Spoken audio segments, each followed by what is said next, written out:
समष्टिनि आन्दाराव जों गिबि पदयात्रा खेब लादों। जों गयबारि समष्टि गासै जिखिनि जोंनि 9टा प्राइमारियाव जों गिदिंजोबनो थाखाय बाहागो लादों।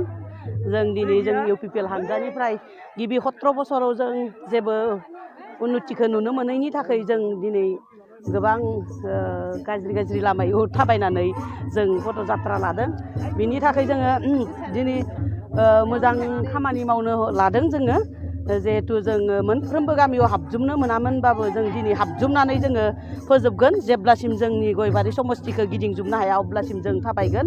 जों थाबायनायाव जेना थाबायगासिनो थागोन आरो जोंनि सरकार बनायगोना जोंहा निश्चित जों सरकारखौ दानो हाखागोन। जोंहा लोब आइजोआनो जा पेरेन्टआनो जा इहुदानो जा गासै हारि माहारि गासै जनगोष्ठीखौ लानानै जों पदयात्राखौ लादों। जों देरहागोनखौ जोङो रोखाखा। जोंनि देरहागोना रोखाखा। गासै माहारियानो जोंजों लोब जानानै पदयात्रा थाबायनायखौ लानो हमदों। जों दिनैनिफ्राय 7 दिनाव लागै जोङो थाबायगनो हाया होमब्लाव लागै जों थाबायनानै फोजोबथारनायखौ जोङो आखा खालामो।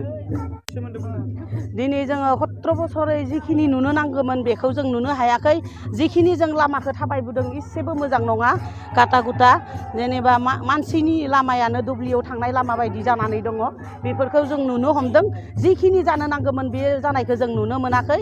गोबां मोजां जानो नांगौमोन 17 बोसोराव दिनै मोनसेबो लामाखौ जों मोजां जानाय नुवाखै। बेनिखायनो जोङो जोंनि पार्टिया देरहानायनि उनाव जों मोजां खामानि मावगोन होननानै जों आसा फारियो आरो जों मोजां खामानिखौ मावखागोनबो होननानै मोनसे जोंहा आसा दं।